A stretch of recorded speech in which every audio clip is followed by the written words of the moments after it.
The Whipping Boy, Chapter 20, Part 8, in which the sun shines and we learn what befell the whipping boy, the prince, and everyone else. Standing in the clear sunshine, the prince breathed the sweet, fresh air. Then he looked Jimmy squarely in the eyes. "We're going back to the castle." "Not me. Your pa's put a price on this head of mine. No thank you, Prince. I don't fancy doing a jig from the end of a rope." "Where will you hide for the rest of your life? In the sewers? I'd have them searched end to end." What a fool he had been to let the prince in on his hiding place. Jimmy was on the verge of running. But where to? How far would he get?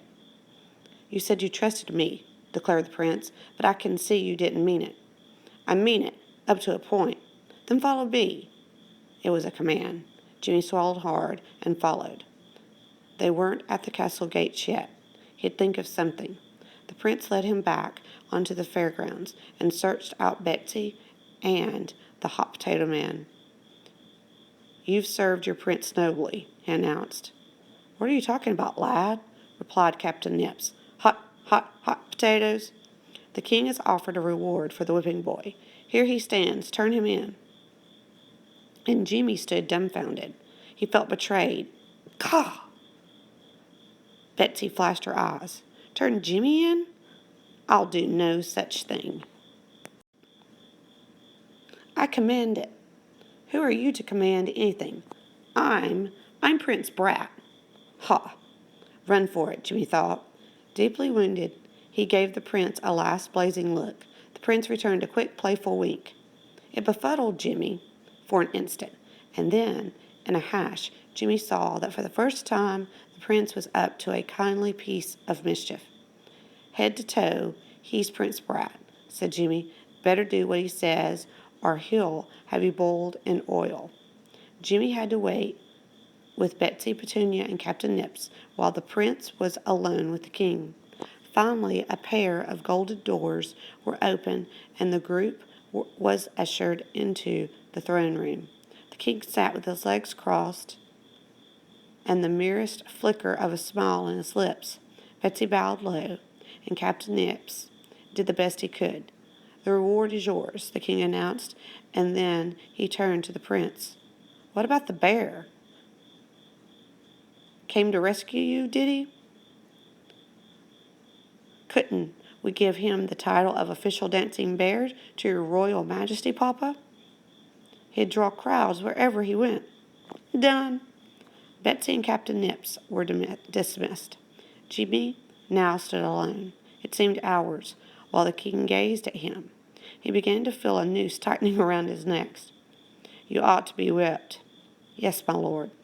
"Prince Horace has caused enough mischief to wear out the hides of a dozen whipping boys. He tells me it's thanks to you that he's back, sound and safe. The king thanks you." Jimmy took a small breath. "You are placed under the prince's protection under one condition. He has sworn to do his lessons, blow out his night candle, and otherwise behave himself."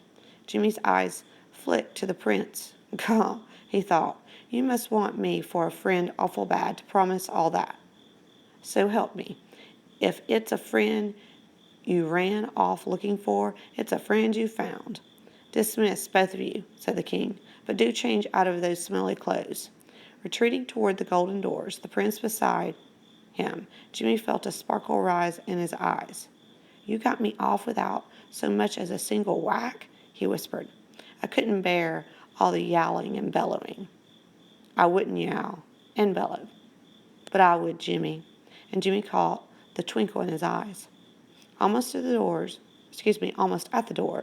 they were stopped by the king's voice. "One more thing." The king broke into a smile. "You could warm your hands over. If you boys decide to run away again, take me with you." In the days that followed, ballad sellers began to cry out new and final verses to the notorious life of Hold Your Nose Billy and his partner Cutwater. An old rat catcher had seen them flee from the sewer, and had seen them stow away aboard a ship raising its sails for a long voyage. It was a convict ship bound for a speck of an island in distant waters. A convict island. Note: readers often write to ask if the story is true. This tale is a work of the imagination, but the most surprising part of it is true. Some loyal households of past centuries did keep whipping boys to suffer the punishment due a misbehaving prince. History is alive with lunacies and injustices. As Jimmy would say, gah.